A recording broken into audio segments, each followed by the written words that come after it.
A vivir que son 2 días. Javier del Pino.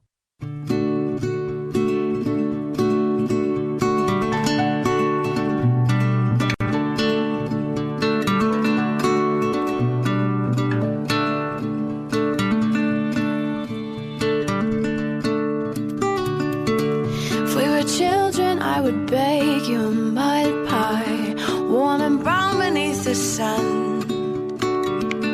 Never learned to climb a tree, but I would try, just to show you what I'd done. Oh, what I wouldn't do if I had you, babe. I had you. Oh, what I wouldn't do if I had you, babe. Se nos ha perdido un científico. Javier, ¿dónde estás? Estoy en el pasado remoto de la especie, en Burgos, queridos amigos. ¿Estás en Radio Castilla de Burgos? Sí, señora. ¿Por motivos gastronómicos, quizá? ¿O? Bueno, ayer estuve viendo todos los yacimientos de Atapuerca y algunos de los centros Gastroculturales, que entonces. Está maravilloso. Ya sabéis que los turistas arqueológicos somos gente muy sufrida. Sí, vais con el pincelillo a quitar tierra y luego las morcillas. No empecemos otra vez con el pincelillo. Claro. Exacto. Bueno, Javier Sampero es doctor en genética y biología molecular, colabora con El País y junto a mí Pere Estupiñán, que es químico, es bioquímico y conduce en la 2 El Cazador de Cerebros. ¿Sabes, Javier? No sé muy bien cómo explicar esto, pero Pere ha tenido una especie de robo de su cerebro, porque de repente yo estaba tecleando un poco en el piano que tenemos en el estudio y me dice, ese piano ha estado siempre ahí. Y ese piano ha estado siempre ahí, pero nunca se había fijado en él. ¿Tú te habías fijado? Y hablamos de un pedazo de piano de cola, ¿eh? Sí, yo cuando veo un piano de cola es lo primero, es que no tengo ojos para otra cosa. Y sí, claro que me había fijado. Ostras, pues mira que yo llevamos ya 2 años, más de 2 años con esta sección y de repente toca unas teclas el Javier y digo, aquí hay un piano, ha estado siempre y ha estado siempre. O sea, el cerebro elige la información que... Claro, además supongo que será el que toca nuestro amigo James Rhodes. Exacto, el mismo piano. Oye, hoy le enseño yo una cosa a Pere, porque siempre viene con sus piedrecitas y sus... ¿Algo paranormal? No, lo que hemos estado a las 9 con Juanjo Millás, que han estado en un laboratorio de biotecnología de Valencia. Entonces aquí una especie de botecito, tengo un trocito de plástico y le he contado que este plástico está hecho con bacterias. Y que si lo tiras al mar en 4 horas ha desaparecido. Y entonces ha empezado a blasfemar, no sé muy bien por qué. No, porque mira, justo esta semana estábamos hablando del tema de la solución al problema de los plásticos, porque queremos hacer un programa en El Cazador de Cerebros. Entonces la ciencia, porque claro, El Cazador de Cerebros queremos hablar desde la perspectiva de la ciencia para solucionar problemas globales. Muy bien. La ciencia te permite hacer un diagnóstico muy preciso, es decir, cuál es la problemática real de los plásticos, de dónde vienen. Pero en el proceso de documentación, a los guionistas les estoy pidiendo que la ciencia intente aportar alguna solución y no estábamos encontrando nada. Es decir... aquí la tienes en este botecito. Claro, y cuando he visto esto... Juanjo Millás ha pisado Exacto. El Cazador de Cerebros. Sí. No, hombre, a algún guionista que le voy a dar un toque. Exacto. Oye, hablando de cambio climático, a ver, Javier, tranquilízanos. Esto de que el cambio climático afecta a la cerveza, a la producción de cerveza, esto va a movilizar a más gobiernos que hasta ahora, ¿eh? Yo creo que sí, a una fracción sustancial de la población también. Pero tranquilizaros no puedo, porque esto a mí me parece una conspiración de los elementos. Esto es un contubernio. Hasta ahí podíamos llegar, ¿no? Claro, hombre, ¿a dónde vamos a parar? Que eso es precisamente el propósito de los autores, ¿no? Escandalizar a los bebedores de cerveza. A ver si así reaccionan, que somos ¿no? muchísimos para ver si ¿Qué es lo que ha pasado entonces? ¿Qué está pasando? ¿Qué está con el tema de la cerveza? De la cebada, sí. La cebada es muy sensible a la sequía y a las olas de calor y la falta de agua, ¿no? Y bueno, pues como esta gente tiene unos modelos sofisticadísimos matemáticos para hacer predicciones tanto socioeconómicas como climatológicas, pues han cruzado los datos y han elaborado este trabajo espeluznante, debo decir, porque podría llegar a reducirse en un 40% la producción de cebada mundial hacia finales de siglo. Los precios en algunos lugares se pueden llegar a cuadruplicar. Por una pinta de Guinness se puede cuadruplicar, porque Irlanda es el mayor consumidor de... Pero ¿cómo no se del están mundo. abriendo los periódicos con esto hoy mismo? Es que no lo puedo entender. Hombre, tanto que da- pingüino. Todo Nos eso da de un las poco cosechas de vergüenza. África, ya, O que si se hunde Tortosa debajo del mar. Claro, el delta. Tontería. Oye, hay otra noticia de esta semana que está protagonizada por un equipo de científicos españoles que ha conseguido eliminar el virus del VIH en 6 pacientes con leucemia, en este caso con trasplante de células madre. Sí, ¿así? sí, esto es muy interesante. Esto ya es una aproximación que lleva tiempo investigándose y el concepto es muy interesante porque hay gente que es inmune al VIH. Es decir, puede tener el virus en la sangre, pero no le afecta. ¿Por qué? El virus, para entrar en las células, en los linfocitos, se engancha a una proteína que se llama CCR5, da igual. Entonces, hay gente que tiene una pequeña mutación en esta proteína y lo que hace es que el virus no puede entrar, no puede infectar sus linfocitos. Entonces, son inmunes al SIDA. Y eso, hace un tiempo, hay lo que se llama el paciente de Berlín, que se hizo un experimento muy curioso. Había una persona con VIH que tenía leucemia también y le tenían que hacer un trasplante de médula. Y el doctor dijo, ¿y si elegimos un donante que tenga esta mutación? ¿Vale?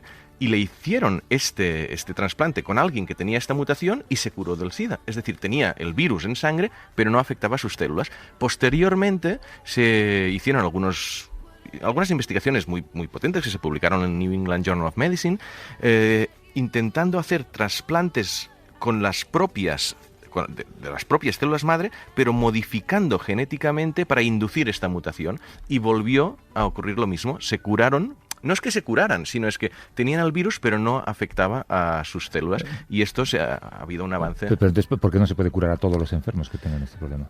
Bueno, lo que pasa con el virus del SIDA, con el VIH, es que los fármacos funcionan muy bien. Y esto tiene un punto de riesgo. Es decir, si alguien sigue la medicación a rajatabla, los niveles de virus en sangre disminuyen muchísimo. Entonces, si no fuera por esto, posiblemente esta técnica se estaría implantando muchísimo más rápido. Pero si tú pones una balanza, un tratamiento bien llevado, y este es el problema en VIH realmente, que la gente, aunque parezca algo que a los que estamos sanos no nos cuesta entender, hay mucha gente que no sigue el tratamiento bien. ¿Vale? Es el tema de la adherencia a los tratamientos y pasan diabetes, pasan el VIH, pero si en la balanza esto del trasplante, que es arriesgado, contra un tratamiento bien llevado, pues funciona mejor el tratamiento. Está relacionado con un problema grave que tiene este estudio. Para empezar, son solo 6 pacientes, de los que 5 han respondido. Es un número de muestra muy corto.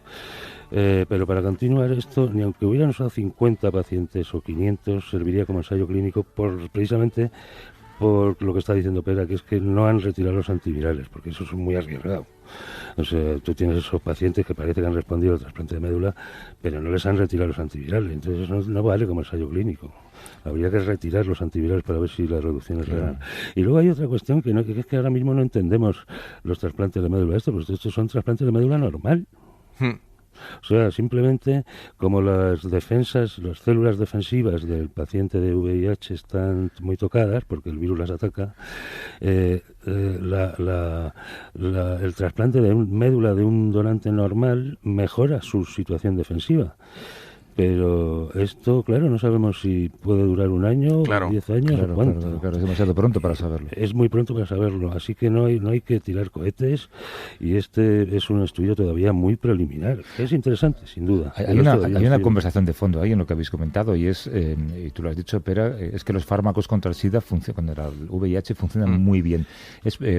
¿Por qué cuando el mundo se moviliza contra una enfermedad tan compleja como esa, era tan absolutamente compleja en su día, se consiguió avanzar tan deprisa, y en cambio el mundo no se moviliza contra otras? Podemos pensar que es porque había famosos implicados, porque estaba Occidente implicado. Sí, porque estaba Occidente sin duda, porque el SIDA existía en África desde los años 30. O sea, que sin duda cuando llegó a Occidente en los años 80, últimos 70, primeros 80, cuando se movilizó la élite científica, ¿no? Hubo hasta competencia entre grupos franceses y norteamericanos, si os acordáis, con Robert Gallo, que fue acusado de haberle robado el virus a Luc Montagnier, ¿no? Sí, y bueno, hubo, es que claro, un gran miedo en ese momento. No se sabía hasta qué punto era más o menos contagioso. Hubo una paranoia que movilizó muchísimos recursos. Yo me recuerdo en el Instituto Nacional de Salud de Estados Unidos, una vez hablando con gente que había vivido esa etapa, y decía, es que el gobierno de Estados Unidos de repente nos dijo, focalizaros en eso. Lo que haga falta. O sea, sí, o sea, sin límite de dinero. Y de hecho, kits para diagnóstico, al poquísimo tiempo ya había un kit para diagnosticar VIH en sangre rapidísimo. Es decir, todo lo que necesitáis, porque esto puede ser muy, muy, muy grave. Bueno, hay como siempre un número de teléfono para que hagan, si quieren, cualquier pregunta, consulta o búsqueda de opinión a Pere y a Javier. Nos pueden llamar, nos pueden escribir o incluso mandar nota de voz. Es un número de WhatsApp, el 638-855-349. Si hay un ratito al final de esta hora, a la que ya le va quedando menos, por cierto, hacemos ese hueco para escuchar sus preguntas. Es el 638-855-349.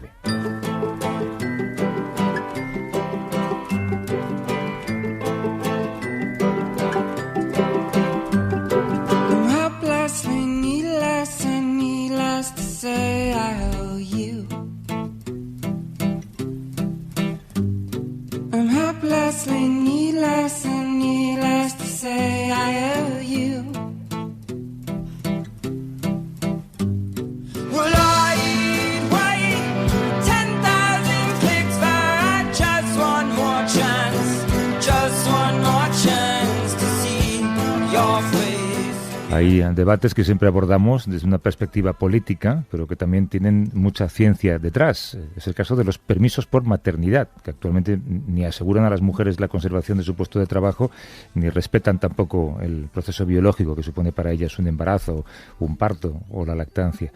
Déjame que os presente a María José Garrido, que es doctora en antropología y especialista en etnopediatría. Pertenece al grupo de investigación GESA de la Universidad de Extremadura y ha escrito varios libros sobre maternidad e infancia. Nos escucha desde Ser Cáceres. ¿Cómo estás, María José? Buenos días.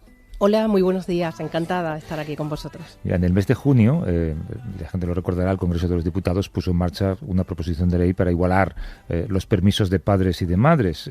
Así, cada progenitor tendrá, en teoría, derecho a 16 semanas de baja, que serán además intransferibles. Es un paso para lograr que los hombres se involucren también más en los cuidados.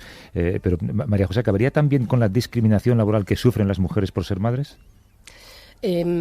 Creemos que no. Mirad, yo formo parte de la plataforma de madres feministas por la ampliación de los permisos transferibles, conocida como Petra, plataforma Petra, y consideramos que no solamente no va a acabar con el problema y la discriminación, incluso la feminización de la pobreza, sino que además lo ideal sería que el grueso de los permisos pudiera ser transferible, como ocurre en otros países europeos, al menos los inferiores a un año.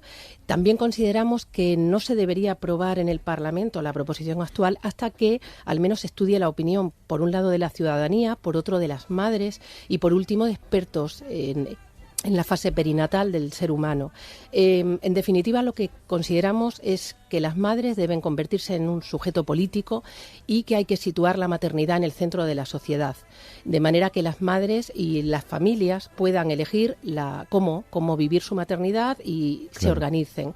También creemos que además esta propuesta solamente recoge e incluye a la familia nuclear biparental de padre, madre e hijo. Sí, de las familias monoparentales nadie habla, ¿no? Exacto, las familias monoparentales, que son nada menos que el 20% de las familias, de las cuales el 80%, en el 80% son las madres las cabezas de familia. Quedan excluidas. Y por último, las madres sin empleo formal, que son el 40%. Eso deja al 30% de las criaturas sin ningún derecho a ayuda económica estatal de ningún tipo. Entonces, lo que queremos es una propuesta más inclusiva, y para eso creemos que lo importante es ampliar los permisos y hacerlos transferibles, que las familias puedan organizarse.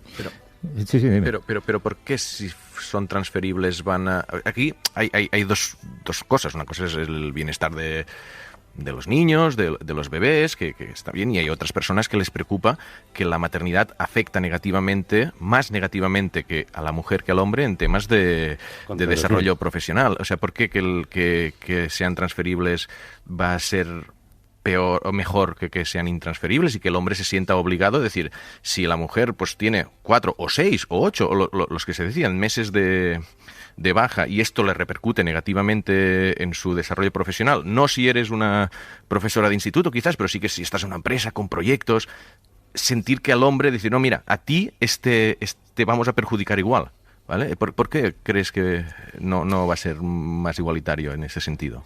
Porque, entre otras cosas, para la madre y para el bebé no es lo mismo la recuperación después del embarazo, parto y posparto, que para el padre. Eso por un lado. Y porque eso permitiría que en aquellas familias donde, imaginad, las madres, por ejemplo, tienen un trabajo, son funcionarias, por ejemplo, puedan pedirse una excedencia, que, por cierto, son siempre las madres las que piden excedencias. En los últimos años, hasta un 90 y pico % de excedencias se piden por parte de las madres. Y en aquellos casos en que fuera al contrario, el padre tuviera otras opciones más de pedir excedencia o disminuir su jornada laboral o cualquier otra cosa, puedan decidirlo de esta forma. Pero, desde luego, lo que sí que es incuestionable son las necesidades del bebé. Esas sí son las mismas, han sido las mismas a lo largo de la evolución de la humanidad, son las mismas en todas partes del mundo y, desde luego, como dice la psiquiatra perinatal Ivone Olza, para el bebé no es lo mismo la madre que el padre y, desgraciadamente, la biología es políticamente incorrecta. Además de que sean o no transferibles, también está la cuestión de la longitud de los permisos. Hay países cercanos a nosotros como Dinamarca donde los permisos son muy superiores y tampoco pasa nada con la reincorporación. Sí, y además en la mayor parte de ellos son transferibles porque han visto que era quizá la forma en que mejor pueden adaptarse cada familia según sus circunstancias. Por ejemplo, como decías, en Dinamarca son 12 meses los permisos maternales, mientras que los paternales son de 3 meses aproximadamente. Luego también consideramos que no tiene mucho sentido que los permisos maternales en España sean de los más bajos de Europa, mientras que los paternales sean, sin ninguna duda, los más altos. La transferibilidad permitiría también equilibrar esto y que sea en función de las necesidades de las familias, porque los bebés, como decía, no entienden de cuestiones políticas y de igualdad, e incluso creemos que la igualdad puede ser una injusticia. Lo que queremos es equidad y justicia en las diferencias fisiológicas, porque incluso la madre, pensad que, por ejemplo, la depresión posparto afecta a un 20% aproximadamente de las madres. Cuando sus niños, por ejemplo, están ingresados en neonatos, el índice de depresión posparto aumenta hasta un 70%. Estamos hablando... No así en los padres, déjame remarcarlo. También pensad que ni siquiera está... Esos son las depresiones diagnosticadas. ¿Cuántas habrá que no? Sí, también habrá seguramente en los padres, pero evidentemente la recuperación fisiológica y emocional en la madre no es comparable, ¿no? La revolución hormonal. Por ejemplo, la Universidad de Stanford lleva tiempo investigando sobre el tiempo que considera que una mujer, que el cuerpo de la mujer tarda en recuperarse, y hablan de que esté más cerca de un año que desde luego de las 16 semanas que tenemos, por no hablar de la lactancia materna. Es imposible que podamos llevar a cabo las recomendaciones de la Organización Mundial de la Salud o de las asociaciones internacionales de pediatría sobre los 6 meses de lactancia materna exclusiva. Si es exclusiva, requiere contacto, presencia de la madre necesariamente. Sí, pero es que... Yo aprecio todos esos argumentos, María José, pero sigo preocupado en la línea de lo que preguntaba Per antes por el mensaje a los empresarios, ¿no? Que es de lo que se trata en el tema de la transferibilidad o no de los permisos. El empresario, mientras vea que la mujer se va a coger más semanas o más meses que el hombre, va a seguir discriminando a las mujeres contra los hombres a la hora de contratarlas. Y esto es un problema previo a las necesidades biológicas o fisiológicas de la madre y del bebé. Pero eso se corrige con una buena regulación y una buena supervisión, supongo. Exacto. Bueno, pero no sé, o sea, aquí hay dos cosas, las necesidades del bebé y necesidades de la madre. Vale, pues ampliemos los permisos, perfecto. Hay otra preocupación. Dejemos de lado las necesidades del bebé, que es que laboralmente le perjudica más a la mujer que al hombre la maternidad. Yo creo que esta ley lo que intenta es solucionar esta segunda parte. Y en este sentido no veo la problemática. De todas formas, yo creo que deberíamos ampliar la perspectiva, más allá del tema directo con respecto a las empresas, que desde luego habría que regular, estoy totalmente de acuerdo, pero es que es una cuestión de salud pública. O sea, proteger la maternidad y la infancia es la mejor forma de evitar un montón de trastornos y problemas en el futuro, y eso está científicamente demostrado. O sea, el apego es una respuesta hormonal automática de naturaleza adaptativa necesaria para la supervivencia de nuestra especie, y el apego requiere contacto físico. Y el primer año de vida, debido a la enorme prematuridad de nuestra especie, que por razones fisiológicas, bueno, el hecho de la bipedestación, que sucedió hace 4 millones de años. Y tener el cabezón que tenemos. Exactamente, ¿no? La encefalización, el hecho de que somos los primates con el mayor cerebro, y la pelvis da lo que da. Entonces, la naturaleza ha previsto que la respuesta sea, bueno, pues como tenemos que hacer que estos bebés nazcan inservibles, porque somos la especie más inútil el primer año de vida, pues vamos... Claro, que estáis poniendo todo de manera muy gráfica. Sí, creo que es como mejor se entiende, ¿no? Pues Desde luego. vamos a permitir que el siguiente año de vida sea una esterogestación, una gestación fuera del útero, cuyas condiciones sean lo más parecidas, lo más similares a dentro del útero. Eso quiere decir mucho contacto, sobre todo con la madre, porque es lo que el bebé ha conocido, el olor, el sabor, el sonido, todo. Y porque es un factor de prevención de un montón de problemas, de alteraciones de la personalidad, de enfermedades. Como la lactancia materna también, ¿no? Sí, Claro. sí, por supuesto. Claro, y de hecho la lactancia es una de las cuestiones de las que también deberíamos hablar, porque es verdad que la Organización Mundial de la Salud recomienda que sean 6 meses, si no recuerdo mal.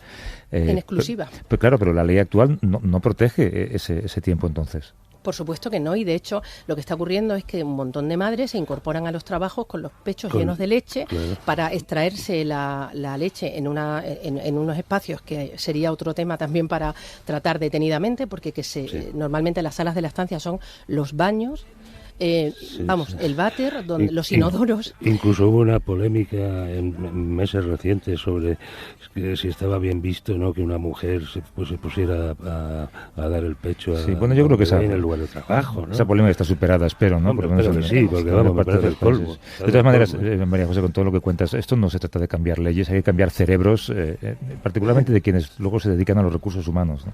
Por supuesto, es una cuestión cultural, es estructural de la sociedad, no solo de esta, ¿no?, en general de casi todas. Lo que sí es verdad es que estaba recordando ahora un estudio que publicó la Universidad de Maryland en 2014 que demostraba que los permisos por maternidad inferiores a 6 meses aumentaban la incidencia de depresión postparto. Entonces, bueno, yo es que creo que incluso la transferibilidad permitiría que las familias que aún así quieran que las madres se incorporen a las 16 semanas lo puedan hacer. Sí, sería compensar en el ámbito privado Exacto. Solamente pedimos que aquellas familias que consideren que es muy importante respetar la esterogestación, la necesidad de contacto físico y de establecer un apego adecuado para prevenir un montón de enfermedades en el futuro, puedan hacerlo. Oye, te agradezco mucho el diálogo, María José. Vuelve cuando quieras. María José Garrido, doctora en antropología y especialista en etnopediatría. Gracias por la visita. Un beso fuerte. Ha sido un placer. Muchísimas En gracias y absoluto muy para buenos nosotros. días. Gracias, hasta luego. Hay una llamada para vosotros, así que coged papel y lápiz. Uno de los dos tiene que resolver, supongo que será una duda. Desde Almería, Juan, buenos días. Buenos días. ¿Qué tal? ¿Cómo estás, compañero? Es un honor hablar con el mejor programa de la radio de España. Bueno, no estoy yo seguro de esto, pero en fin, tú tira. Sí, pues la pregunta es, ¿para cuándo nos fabricarán en una cadena de montaje? Por viendo los avances que hay científicos. ¿A los humanos dices? Sí, por lo que los estudios que hay recientes, que ya mismo el hombre no hará falta para que la mujer pueda tener hijos, pues nos harán, o nos clonarán, o nos harán biónicos, ¿no? Porque por lo que estoy viendo, los avances que van en ese camino, ¿no? Yo creo que sí. Gracias, Juan, un abrazo. Creo que Juan habla de esta noticia que salió hace un par de semanas, que comentamos aquí, ¿no? Sí, hombre, una cosa es la fecundación y la otra es el desarrollo embrionario. La creación. La fecundación, pues... Si los hombres no hacemos falta, tampoco nos van a fabricar una cadena de montaje. Y además tenemos la cabeza muy grande y no valemos nada el primer año. No, somos unos inútiles. Sí. Y luego... el objetivo de la robótica no es construir personas ni personillas. Nunca lo ha sido. Eso lo hacemos en 9 meses, bastante bien, aunque habría que ampliar esos meses, según acabamos de ver ahora con la invitada. Pero el objetivo de la robótica no es hacer personas, es superarlas. Al menos en ciertos ámbitos, jugando al póker o barriendo la... Eso es lo primero que se te ocurre, haciendo cerveza. Es donde mayores éxitos ha tenido la inteligencia artificial en los años recientes, ¿no? Jugando al póker, al Go. El póker, recordar que es un juego muy complicado, eso no es el ajedrez, que es un juego predecible casi matemáticamente. El póker no depende tanto de qué cartas lleves, sino de cómo sepas engañar al otro jugador con ellas, ¿no? Con las que no tienes. Sí. Y realmente no hay nadie intentando construir una persona funcional en el área de la robótica. Lo que quieren los ingenieros es superarnos. Sí, mira, una reflexión muy rápida, porque el otro día leí una expresión muy curiosa sobre la robótica que quiere crear superhumanos o superanimales. Este es el punto, ¿vale? Es decir, estas capacidades casi exclusivamente humanos que no sabemos si la robótica podrá lograr superar, y por eso estará creando superanimales, no superhumanos. Bueno, pues hemos empezado hablando de cerveza y hemos acabado hablando de póker en esta sección de ciencia. Y superanimales. Muchas gracias, compañeros. Pere Estupiñán, Javier San Pedro. Hasta luego. Hasta luego.